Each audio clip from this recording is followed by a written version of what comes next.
Coordinator Scottie Hazelton to give a brief overview on the Spartan defense. Take your questions, and we'll just take any questions you have in the chat right now, and we'll get started from Stephen Brooks from 24/7 Sports. Hey, Scottie, thanks for taking the time to do this. Just wondering, when you look back at last year, just what were some of your takeaways on year one and what you guys were able to do, and maybe how that colored, spring and obviously everything else moving forward here? Yeah, well, thanks for having me, everybody. It's good to be here with y'all. Finally, kind of, sort of. But hopefully we can do this in person soon, right? Let's all keep our fingers crossed. But yeah, last year, it's still a little bit of a blur to us all, I think. I think it's one of those things that, we're super excited to be in spring ball right now. I mean, it's really where you get a chance to develop the guys and get them really understanding the details of what you're trying to do.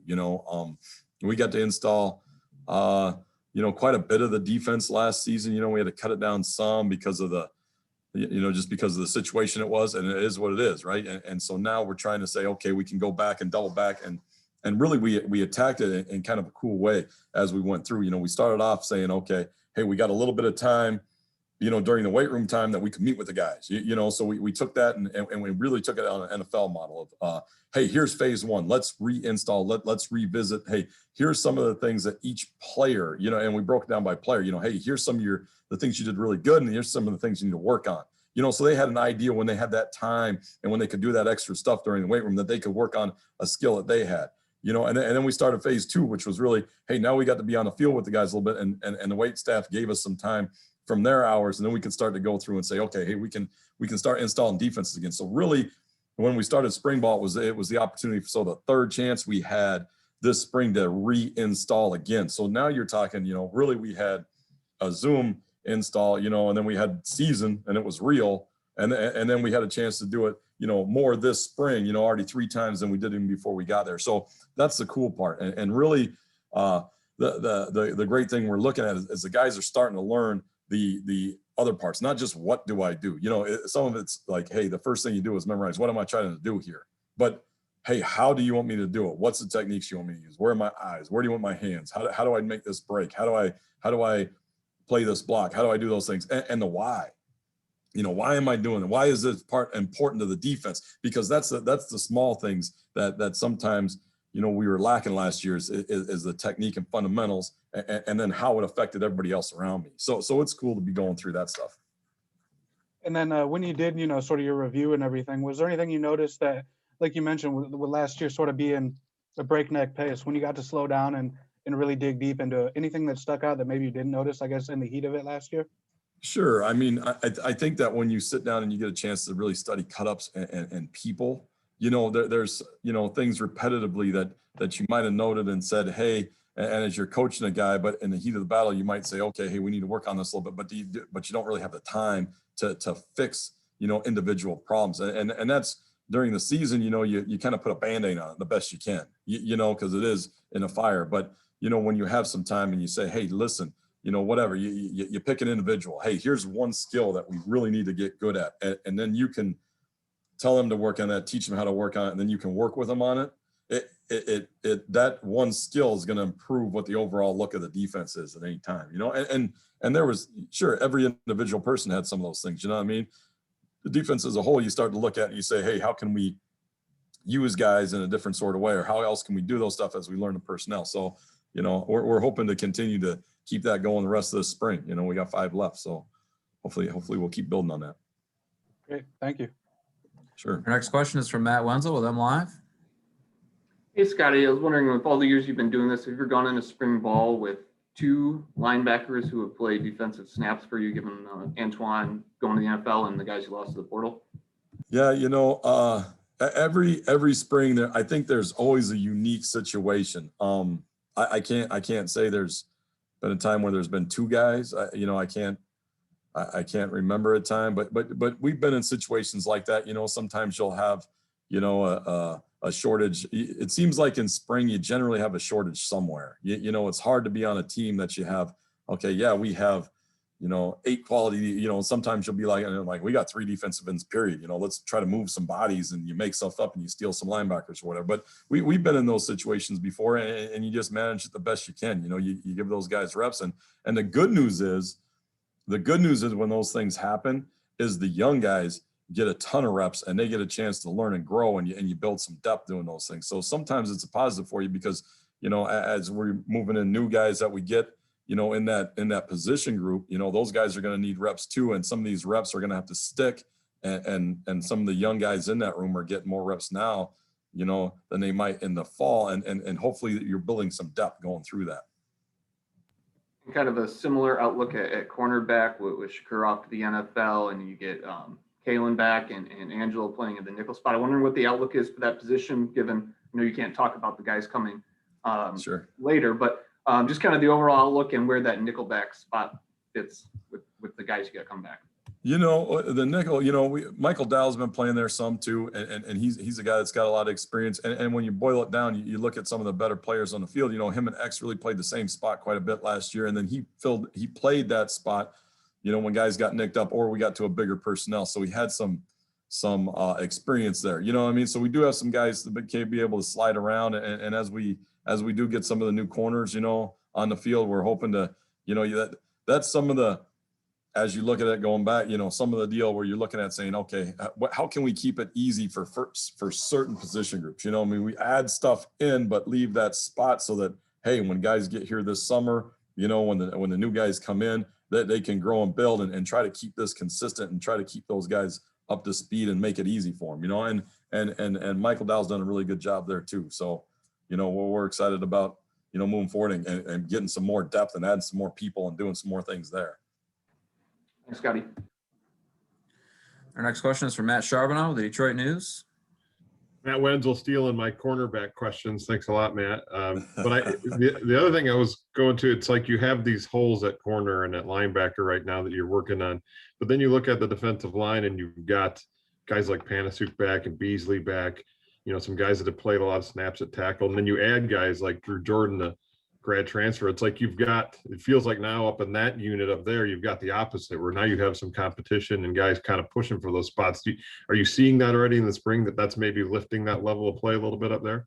No doubt. No doubt. I think that, you know, the more guys that you have that can step on the field and play, the more it pushes them all. And the cool thing is those guys take it as what it is. You know, hey, we got to compete every day, and we got to continue to try to get better each day, because if I slip, you know what I mean, you know, or if they mess up or they do, you know, you can just go like this, hey, go, you know, and that's the best way to motivate guys a lot of times, is just get them to be able to say, hey, there's another dude right here that can play. And the cool thing is they're learning and they're growing together, and the bar gets raised a little, because they'll see someone do something that, oh man, I didn't know that was a good play, you know, and they all see that, and then I'm going to try to make that play too. And if you can elevate that bar just a little bit every day by someone doing something that they go, wow, that was, you know, that's what you're really looking for. And then a lot of spring too is, hey, you know, we do have some depth there. So we might be able to use guys in situation, you know, even better than we did last year. You know, you might not have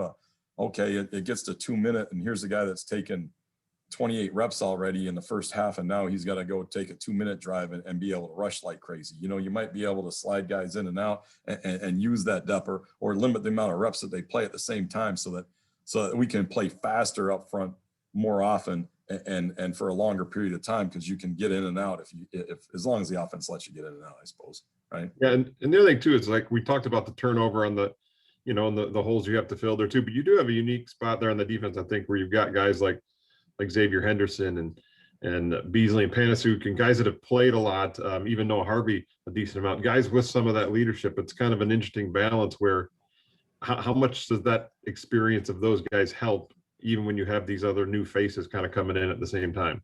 Well, the good news is those guys that you mentioned, you know, are really guys, and I even throw Michael Dowell in there. You know, he's played a lot of ball for us too, but those guys are good and naturally have some leadership qualities to them. You know what I mean? That you can even see with the new guys who are on campus now, or you know, as they're coaching the younger players, is seeing them and taking them underneath their wing and teaching them what their routines are, you know, how they watch tape, what they look for when they're doing things, you know, hey, well, let's go sit down with a young guy and watch practice with them. Or even a guy like Drew Jordan, who came from Duke, you know what I mean? That, like, Beasley and Kuba will grab him and they, okay, Camp, come on, let's all get in there and watch some of this stuff together, so that he can learn and they can trade ideas and things like that. So you're right. It's really cool. And we're going to need that moving forward.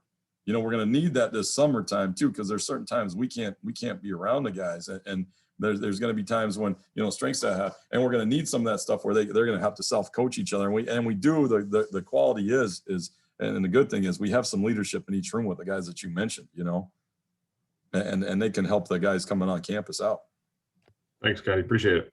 Yeah, of course. Our next question is from Chris Solar, the Detroit Free Press. Hey, Scotty, good to see you. Wondered about, Mel had mentioned and alluded to maybe playing more dime coverage this year.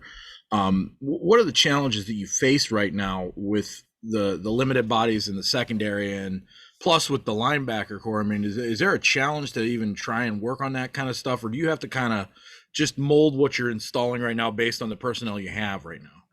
Well, you know, we try to, when you're planning it, you try to be able to say, okay, here's some things that are the same as, you know, like if a nickel does this skill in a different coverage, let's say, you know what I mean? And then you want to take him in and put him in it as, you know, say your will linebacker when you get to some dime stuff.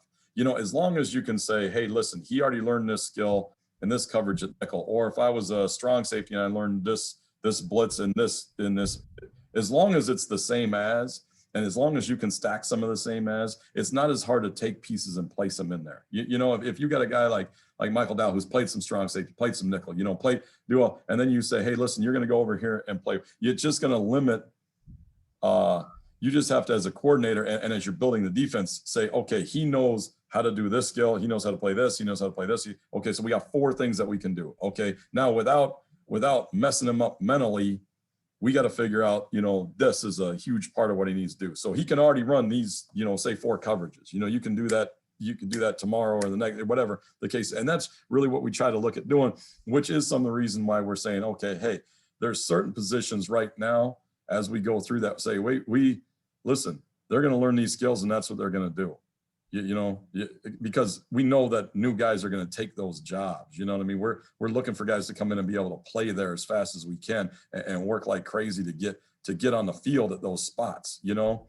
And to do that, we got to make sure that stays consistent and it's not adding layers to it. But there's other guys who we can say, okay, he knows how to, well, now if you just change where he aligns and does the same thing, that's easy. That's easy. And then you can get to some of those things. You can get more multiple. You can do more things with more people. I know you mentioned about Michael a little bit, and I know Brandon Wright switched positions. You've been able to pluck anybody else over to kind of help fill some of those gaps, or has anybody been out injury-wise that you kind of needed to fill for it as well? No, I mean, you know, I mean, you get your regular old nicks and bruises, whatever, during spring ball, but it's been pretty good, you know.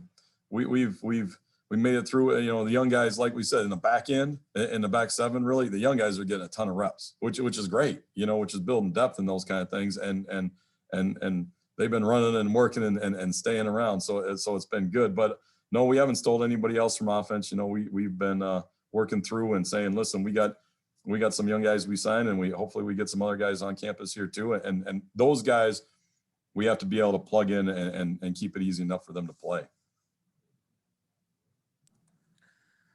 Our next question is from Jamal Spencer. Scotty, good to see you again. I don't think I Nice talked to to you you too. since Fargo. I know you touched on this a little bit already. Going back to guys like Chad Wilson and Preston Evans, you've always needed that leader at the linebacker spot. You know, I know Antoine Simmons was that guy for you a year ago. It's not just about the production, as you mentioned. You know, it's about the leadership qualities. As spring is continuously developing, you see one guy stepping into that leadership role of being able to be the guy to rally everyone together. You know, I right now, we're trying to develop that a little bit. I think that comes sometimes that there's that one guy, like you talked about, some of the guys you talked about, they were that way the minute they walked into the room as a young man. You know what I mean? And and we'll see some of that as we keep recruiting and see a guy walk in the room that's going to have those qualities. But I think other guys, it needs to be bred a little bit. You know, you need to influence. You need to give them permission. Like, hey, here we go, man. This is it's our team. What are we going to do with that? And some of the guys have done a good. Like, I think Noah Harvey's done a great job. You know, I mean, he's in a position where he might not be the guy that you see like the Ray Lewis type that's going to like has the ability to go scream and discipline the defense like some of those guys did. But he's also doing a good job in being able to grab a guy and say, hey, come here. Hey, we don't do that like that. Or do those things. You know, X is another guy who's done a great job. And really it's kind of a layered deal. You know what I mean? You got guys like Beasley's done a really good job up front and coming back for another year. You know, we're really excited, and he's done a really good job grabbing some, and you know, and even, you know, one young guy who would be good is Jeff Petrosky. He's a guy that his effort and his tempo and all those things up front, you know what I mean? He goes hard and the guys up front respect that guy for what he does. So now he's starting to be able to say, hey, and we're trying to empower everybody to be able to say something, because you know, like when you're playing ball, you know, something's right or wrong. You know, it doesn't matter if you're a first, you know, day on the job guy that's looking out there and you see a dude pull a guy's jersey, you can, hey man, we can't be pulling jersey. You know what I mean? Or hey, if a guy jumps out, everybody should be on that dude. That's a lack of discipline thing. And so, you know, we have some guys who are developing, like Noah, yes, you know, X, yes, Michael Dow, yeah, you know, we got some guys who are stepping up into that role. Do we have a dominant guy? Like, I don't know if we're there yet, but it's growing, and hopefully the whole unit is growing, and that's really what we're looking for, because, you know, you don't have to be perfect to say something. You know, you don't. You just have to be willing to serve and have a willingness to get as good as you can be. And if you can say something, you know, and everyone knows when, you know, even if you told me, hey, you're doing it, yeah, I'm doing it wrong. Jeez, you know, I know that, man. You know, that I need to get right. I mean, anyone can say that to anybody, and hopefully we're all growing in those qualities together. But yeah, back to your question, I guess is Noah, X, you know, Michael Dow. Those are some of the guys up front. You know what I mean? I mean, a guy like Jacob Slade's doing a good job, you know what I mean, leading the D tackle room. You know, Beasley's he's doing a good job in the D, and Petro, you'd be surprised. You know, Gerv's really talking to the corners much. So those guys have done a good job, but it's been a little bit more positionally than the whole unit. Our next question is from Jim Comparoni with Spartan Magazine.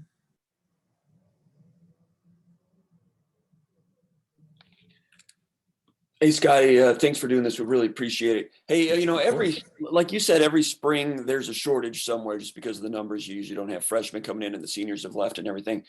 But have you ever had a spring like this where you are really anticipating guys who have not arrived yet to have important roles immediately? I know at Kansas State in the past, they had a lot with junior colleges. I don't know if that was the case when you were there, but have you ever had it like this before in the spring where, like you said, you're keeping places warm in anticipation of guys coming in and making a difference? What's that like? Sure. I think that it's, you know, I think everywhere has that spot, you know what I mean? You might think that, hey, this guy we're hoping, and it's the same questions, you know, I mean, it's the same as, you know, you lose a few guys to the league here or there, you have some of those things. And yeah, I think every spring you go in with anxiety, you know, unless you're, it takes a really special situation to not, you know, and even with the guys on your team, sometimes you're like, okay, we have these two young guys who haven't played much and they're going to need to step up and become starters. And I think that's the same anxiety as you do when you're getting a junior college transfer or with the new transfer portal, the new transfers, you know, and it's different. And yes, you've been around where you'd say, listen, there's a deficiency here. And so when you look at it, you say, okay, if there's a deficiency at a spot, okay, backup plans, you know what I mean? And listen, let's be real. We've all got good at those this last year. You know, hey, what happens if they don't start, or what happens if they cancel it and they do, you know, all those kind of things. So you do as a guy, you have to plan for that, and you have to say, okay.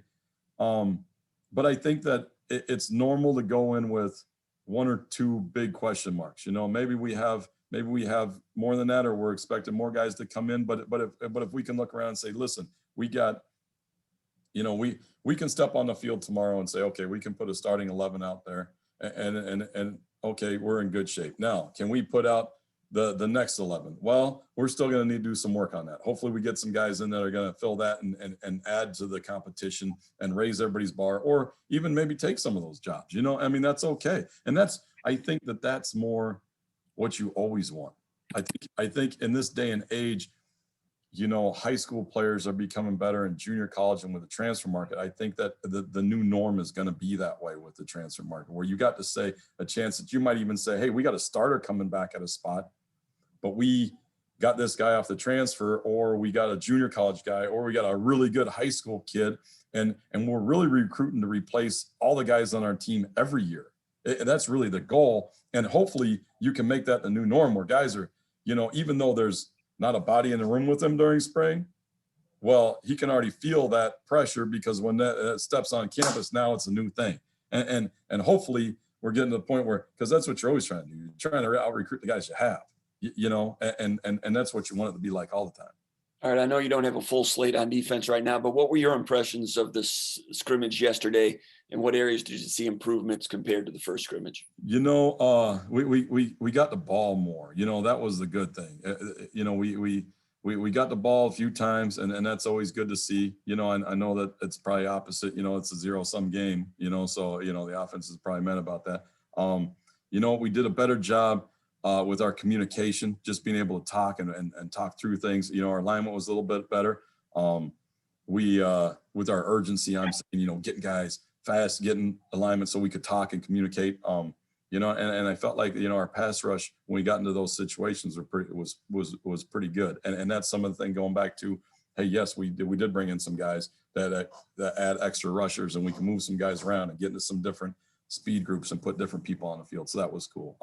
Things we need to work on still. You know, some of it's us as coaches too. You know what I mean? We had a couple times where we had substitution errors. You know what I mean? There was incomplete. Hey, we're running one group on the field because we're trying to play more guys up front, like we were talking about earlier, and we're not getting the guys off in time, and the offense is going fast, and we have to be ready for that. We have to do a better job with that as coaches. You know, we had a couple lack of discipline things. You know what I mean? Like just something. You know, you get the guys geared up. Hey, we're rushing, and then we jump. You know what I mean? And we had the ability to take away. We didn't get called on one, but we had the ability to take away one of those takeaways because we were undisciplined with that. So there's still those things that we need to clean up.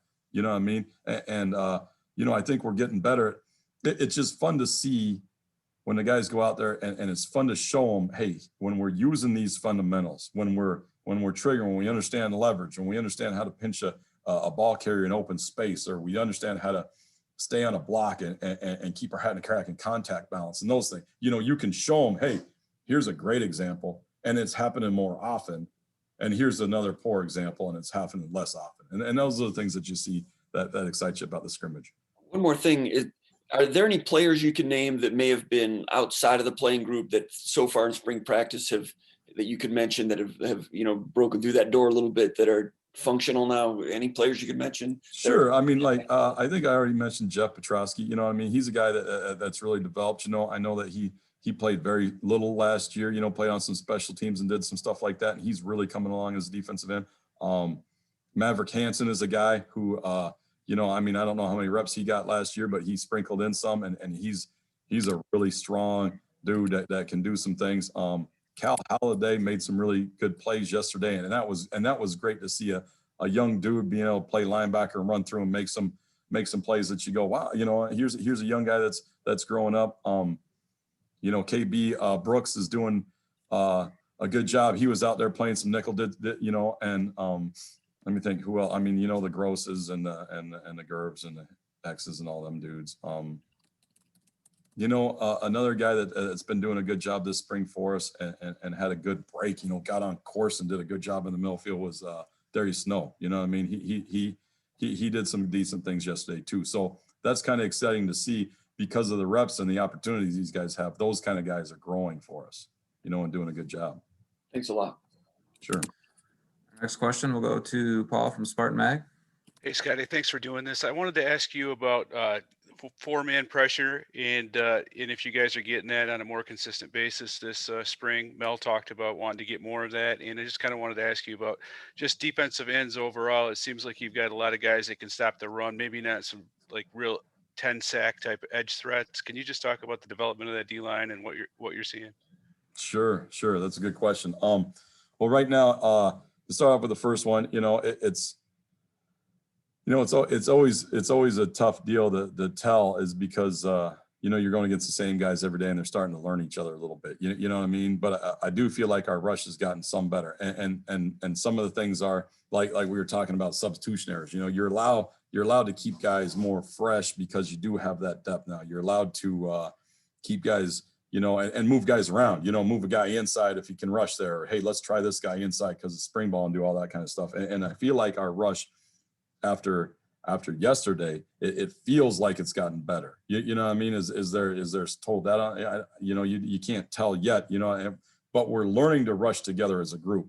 And I think that was some of the deal last year is, it's not so much always me beating you one-on-one.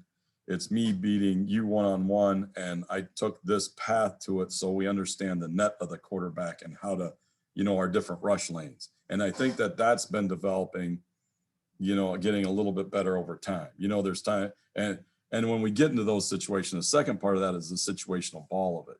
If you get into a situation where you say, listen, hey, we know it's third down, we know they're going to throw, we know we get to some 2 minutes, you get up on a team, or you put them in situational ball where you say, hey, they have to play from behind. I think that yes, the guys there at defensive end have done a good job developing, and the inside guys are understanding the rush lanes and doing all that stuff together. And I think that we've been doing a much better job with that, especially in situational ball. Now, as the second part of your question was, Yeah, I just wanted to ask about the edge rushers. Sure. I know that Drew Jordan's been mentioned as a guy that can get after quarterback. He hasn't put up big numbers sack wise. I wonder if he's been able to help, and just Sure. overall development of edge guys. Yeah, he's done a good job, just coming in and giving a new little sprinkle to it, you know what I mean, which allows you to put a guy like Beasley inside of some of the rushes. I think Kuba's always a guy that you can get cranked up and hopefully get healthy, and he's been healthier this spring, which has been good because you can start him to see some of the stuff come around, what he's been doing. We do have some young guys like Petro's done a good job. Fletch is still developing some of his rush stuff, which is outstanding. A guy like Avery Dunn is a long dude who's gained a bunch of weight and can play some of the run stuff now. And we're hoping that he continues to develop because he does have a great, tremendous get off, and he can get the edge on a lot of guys. And then with the addition of Brandon Wright, I mean, you got a guy who is a running back, that dude can fly, and we're trying to work out the kinks on, cause it's a whole new ball game for him, that he's trying to process through, and he's getting closer. I know we made the switch and messed around with him a little bit last year, but really, it's a different story when you have time to develop a guy. So I think that there's some bodies there that give us an ability to get edge rush. And that's really a big part of what we need to do. And I think we're starting to understand the second part of it is this. There's times on first and second down when we can go, and when we're playing. So I think that when we go back to the original deal of, hey, it's great to have time to spend with these guys to learn the how and the why, then that pressure can start to show up a little bit more on first and second down, because they understand when they can take a shot. They can understand when they can risk. They understand what defenses that we can get off the ball and go, because really when you're playing first and second down or it's 3rd and 1, that sometimes it's hard to get a rush when you're just playing base fundamentals, but I think that that's coming to the other parts to it. Try to get to everybody. So I'm going to go to Rico Cooney with Spartan Mag. Rico. Hey, Scotty, good afternoon. Hey, talking about specifics, can you maybe give me a little more in-depth info with Noah? I mean, I'm guessing that because, he's an upperclassman, he's been pushed into more of a prominent role, both on and off the field. And I was wondering if you could address, his improvements on the field and then his improvements off the field as a leader. Sure.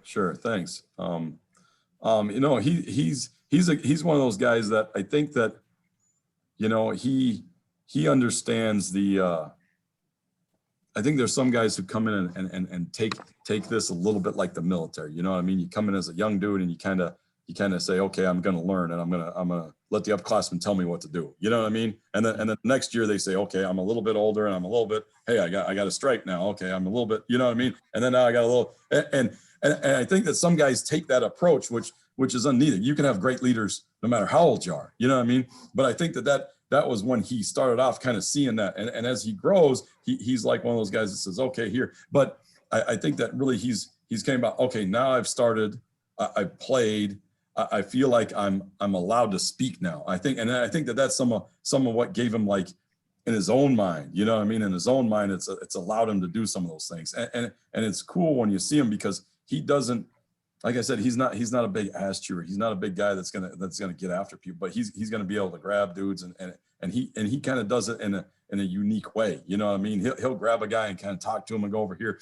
or go say something to dude over here, or go do it. And that's what's cool, is to see that starting to develop in him, where he can start to say those things, you know, even in unit meetings and things, you know what I mean? We talk about how, on the field or off the field, you know, volume reflects confidence, you know, and when you ask a question, here's a guy that will speak and say it.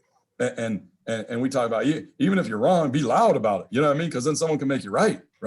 Be loud and wrong, so that everybody, okay, then so, and he's getting to that point where he's starting, you see him happen in unit meetings or position meetings or whatever the case is, where he's answering, he's getting to be confident with it, because he understands the how and the why, and he's starting to get there. So I think that gives him, you know, there are those who are just walk in and they can lead anything, anytime, you know, but there are those who need that kind of self improvement to get there. And I think that he's at that spot where he's starting to be there, you know, and it's cool. And we're encouraging him to do it even more, you know, speak up whenever you see something, you know, like we had, you know, Beasley, who's another guy, who's an old guy, you know, jumps off sides yesterday in a scrimmage, and the first guy to go grab him is Noah Harvey. And you say, huh, that's sweet. That's sweet. Cause you and I both know, and I think we all know, there's some guys on a team that, you know, when we yell them, it's different. You know, when a peer grabs a guy, then they're like, yeah, you know what, that I understand, that's really hurting the team. And those are the things that you see that are developing that are pretty cool. Just quick thought, did you talk to him about, you know, what you might want his role to be? Or is he naturally gravitated towards it? Well, I think it's a little bit of both. You know, I think you as a coach, you can see certain guys as you go through, and as a position coach and a head coach and a coordinator, you try to grab those guys every once in a while and just talk to them about, hey man, there's an opportunity right there. Did you see it? You missed it, right? Okay, next time that happens, let's do it. Or hey, you can do this anytime you want. Or hey, how about, you know what I mean? And you do try to you try to encourage that, because those are the things that you want. You know what I mean? You want guys on a team who run the show and go, you know? So I think it's a combination. I think guys have to be ready, but I think you have to encourage them too, because it's unnatural. It's unnatural. It is an unnatural thing. All right. Thanks, Scottie. Sure. All right, we're up against time, but looks like we have one more to get to from Rainer Saban from the Detroit Free Press.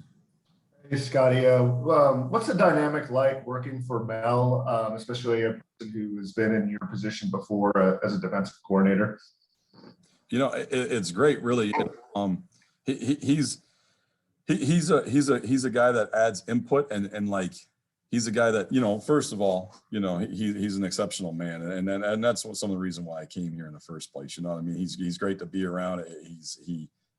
He helps you. He's trying to do right. He's trying to get this, you know, the program in the right direction. He's trying to, you know, his vision is outstanding. So that's what's cool for us as coaches. You know what I mean? His big picture, and hey, this is what I want it to look like, and then allows us to work towards that goal to help him. So that's really cool.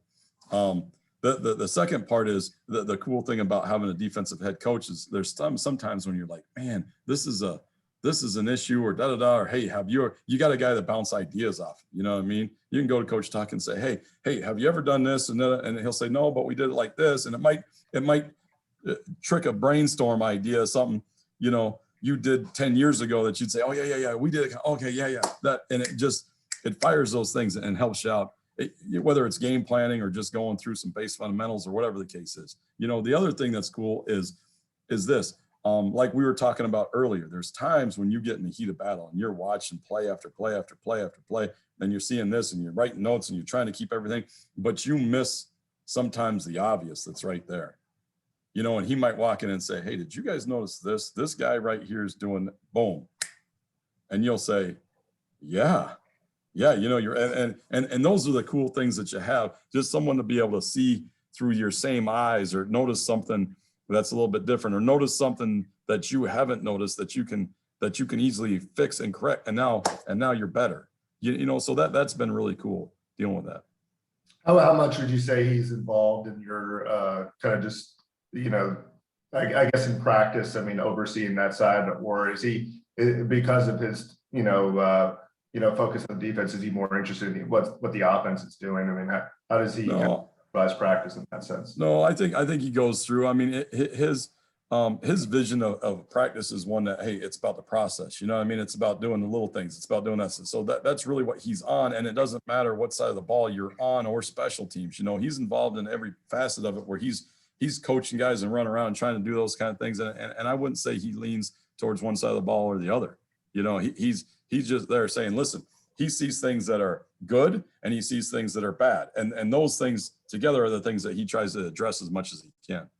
And lastly, obviously coming from the Big 12, what was that change like to the Big 10? Do you see a lot of what the Big 12 was doing in the Big 10? I mean, is the Big 10 adjusting more towards that, or do you have to be a little bit more, I guess, versatile from a defensive standpoint? Yeah, I think that it's relative. I think that, I think that every conference has its own unique flavor a little bit. You know what I mean? I think that the Big 10 is definitely more of a physical conference than the Big 12, you know, as you look at it. But you do have to be, you do have to be a little bit able to adjust, because there's some teams in our league that do the same stuff. You know what I mean? They're going to go up tempo. They're going to do the same thing. They're going to push the ball. So, you know, as you talk about versatility, yeah, I think it's a fine balance, and and really with that, you just got to lean the calls one way or the other, depending on the week, you know, and you know, I think that college ball is really college ball right now. You know what I mean? There's not a lot of teams that are not going fast sometimes, that are not going up tempo sometimes, that are not afraid to take shots and draw some stuff up that you go, wow, where did that come from? You know what I mean? I think that's the benefit about being in college, you know, as over the NFL or whatever else. Thanks. Sounds good. Coach, we really appreciate your time tonight. Yeah. I know you got to get to a meeting, so we'll talk to you soon. Cool. Thanks for the time, guys. Nice seeing y'all. Thanks, Scotty. Thanks, Scotty. All right, as it goes with college players, I had Noah Harvey lined up, and he this went a little bit longer than I thought, so he has class.